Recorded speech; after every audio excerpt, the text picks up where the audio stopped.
좋은 아침입니다. 오늘은 1월 3일 토요일입니다. 즐겁고 감사한 하루 되시기 바랍니다. 오늘 저희는 창세기 1장 26절부터 2장 3절까지 말씀을 보게 됩니다. 어제 우리가 창조가 이루어진 6일간을 살펴봤습니다. 처음 3일간은 하나님은 혼돈을 해결하고 틀을 만들고 질서를 세우는 것이다 라고 볼 수 있고요. 이제 나머지 3일은 그 틀과 질서 안에 내용물을 채우는 시간이다 라고 제가 말씀을 드렸는데요. 그런데 이제 어제로 여섯째 날의 창조가 모두 끝난 것이 아니라 오늘 말씀에 다시 여섯째 날에 아직 창조되지 못한 일들을 하십니다. 그 일은 사람을 창조하는 일이었죠. 이제 사람이 창조된 여섯째 날은 분명히 하나님이 하신 모든 일의 절정이자 거기에 마지막으로 멸관을 씌우는 영광스러운 날이라고 볼 수 있습니다. 본문에 보니까 하나님은 이 날을 참 좋았다라고 말씀하셨다고 얘기하거든요.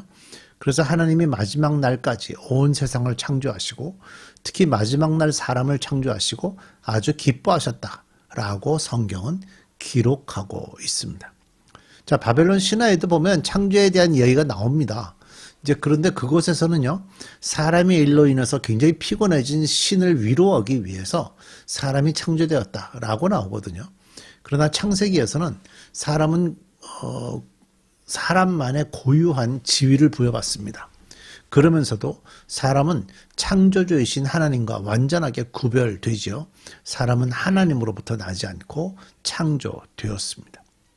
그런데 또 사람은요, 다른 피조물들과는 완전히 구별되어서 세상에 하나님 만진 다른 피조물들을 다스릴 권세를 받았습니다. 시편 8편을 보면 하나님께서 사람을 영화롭게 존귀하게 창조하시지만 만물을 다스리도록 지으셨다라고 노래하고 있거든요. 창세기와 시편 8편은요, 사람이 비록 피조물이기는 하지만 하나님의 은혜로 말미암아 하나님과 협력해서 곧 동역해서 일하는 중대하고 특권적인 지위로 이끌려 올림을 받았다라고 말씀하고 있습니다. 기독교에서는 사람을 가르칠 때 하나님과 연관하여 가르치고 있지요.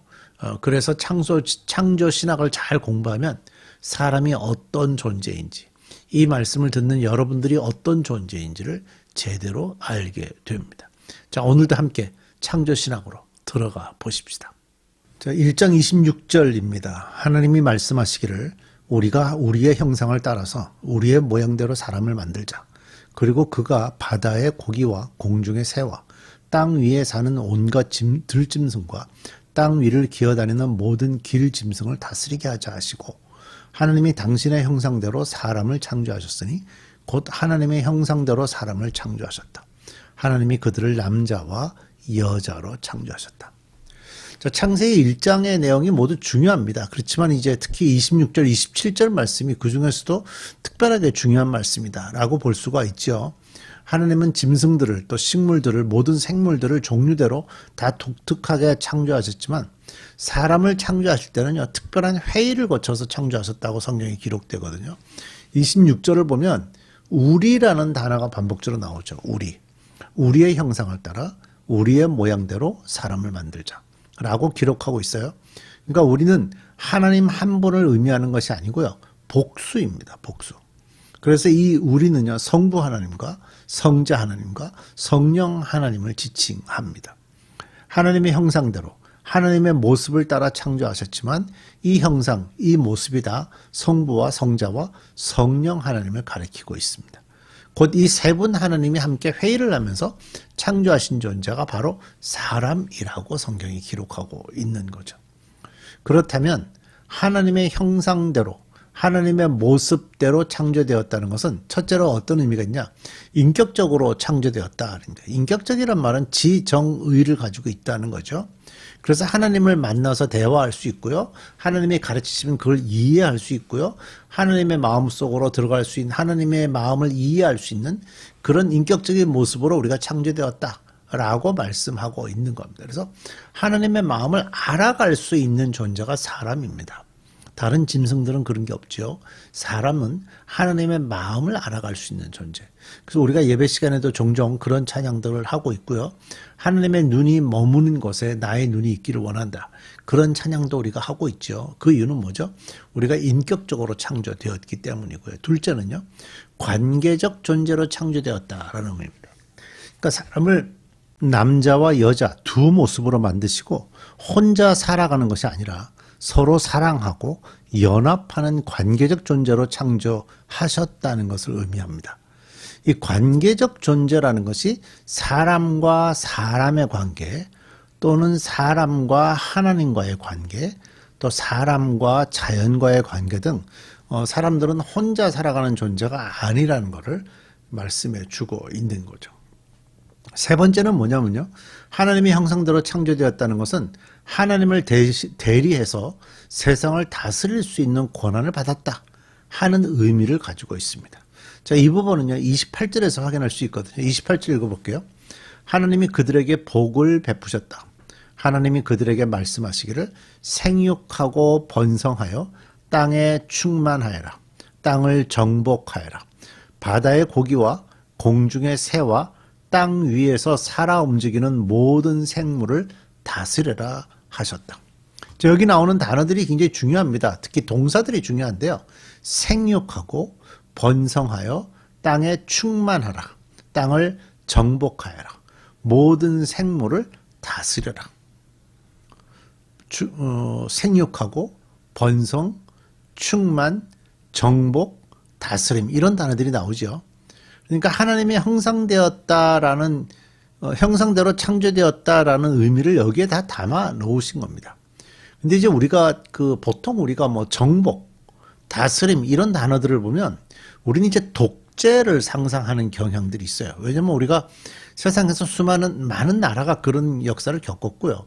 또 특히 한국도 그런 역사들을 겪었고 미국도 대통령이 바뀌면서 마치 독재와 같은 그런 현상들을 보이는 경우들이 종종 있어 왔거든요. 그러니까 전 세계가 마찬가지입니다. 그러다 보니까 정복, 다스림 이러면 우리는 좀 안 좋은 이미지를 갖고 있지만 성경에서 얘기하는 정복, 다스림은요. 억압이 아니고요. 하나님의 마음인 긍휼의 마음으로 세상을 돌보고 보살펴야 하는 책임, 그런 의미에서 사용하는 다스림입니다. 그러니까 우리가 책임을 많이 권한을 많이 가져서 어떤 다스림을 해야 된다는 말은 무슨 의미가 있냐? 그만큼 책임을 많이 져야 된다. 그런 의미가 있는 겁니다. 그래서 대통령이 되면 뭐 좋을 수 있죠. 권력이 있으니까. 그러나 그만큼 그 권력을 잘못 사용했을 때 받게 될 책임도 일반인들보다는 훨씬 크다. 일반인들하고 똑같이 볼 수가 없다라는 거죠. 자연이 하나님이 만드신 그 자연의 질서를 유지하고 생명력을 잃지 않도록 관리하는 것이 바로 하나님의 형상으로 지음받은 우리의 사명이고 책임입니다. 그리고 하나님은 이 모든 모습을 보시면서 또 보시기에 좋았다라고 말씀하셨죠. 자, 29절 보세요. 하나님이 말씀하시기를 내가 온 땅 위에 있는 씨 맺는 모든 채소와 씨 있는 열매를 맺는 모든 나무를 너희에게 준다. 이것들이 너희의 먹을거리가 될 것이다. 또 땅의 모든 짐승과 공중의 모든 새와 땅 위에 사는 모든 것, 곧 생명을 지닌 모든 것에게도 모든 푸른 풀을 먹을거리로 준다 하시니 그대로 되었다. 하나님이 손수 만드신 모든 것을 보시니 보시기에 참 좋았다. 저녁이 되고 아침이 되니 엿새 날이 지났다. 하나님은 우리가 생육하고 번성하고 충만하고 정복하고 세상을 다스릴 수 있도록 우리에게 필요한 것들을 공급하셨습니다.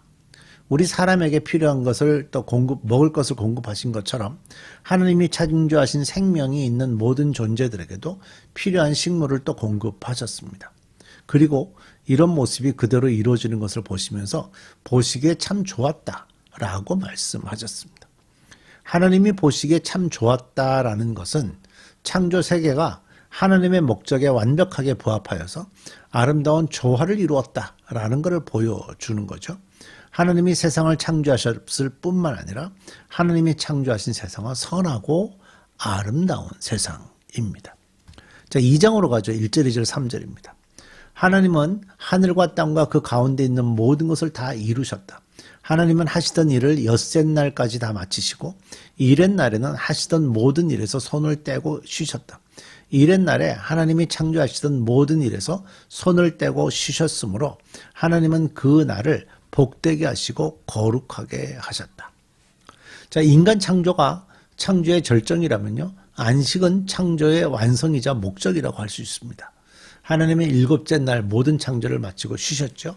2장 2절을 보면요, 하나님은 하시던 일을 엿새 날까지 다 마치시고 이렛 날에는 하시던 모든 일에서 손을 떼고 쉬셨다라고 기록되고 있어요. 이 쉼은요, 피곤해서 쉬는 휴식이 아니라 창조 사역의 완성을 축하하고 완성을 누리는 쉼이 됩니다. 이 안식은 창조가 완벽하게 끝났음을 축하하고 누리는 완성의 쉼이 되는 거죠.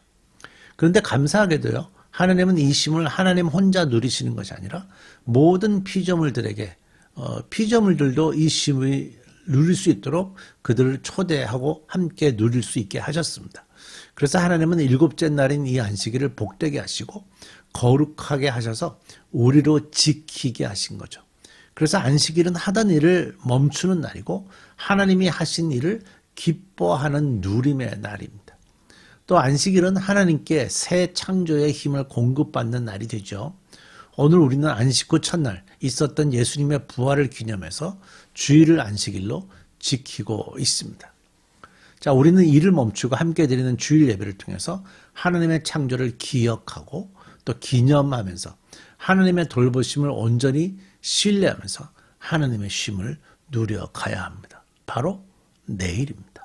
우리 같이 기도하겠습니다. 하나님이 하신 창조의 일을 어제와 오늘 이틀 동안 살펴봤습니다. 그리고 하나님은 모든 일을 멈추시고 쉬셨습니다. 또 그 복을 우리에게도 주셨습니다. 우리가 내일 함께 모여서 예배하면서 하나님이 주신 이 안식을 우리도 함께 누릴 텐데 이것이 우리에게 쉼이 되게 하시고 기쁨이 되게 하시고 새 힘이 되게 하시고 우리 브릿지 가족들 다 나와서 함께 하나님을 찬양하도록 놀랍게 하나님 인도해 주옵소서. 예수님의 이름으로 기도드립니다. 아멘.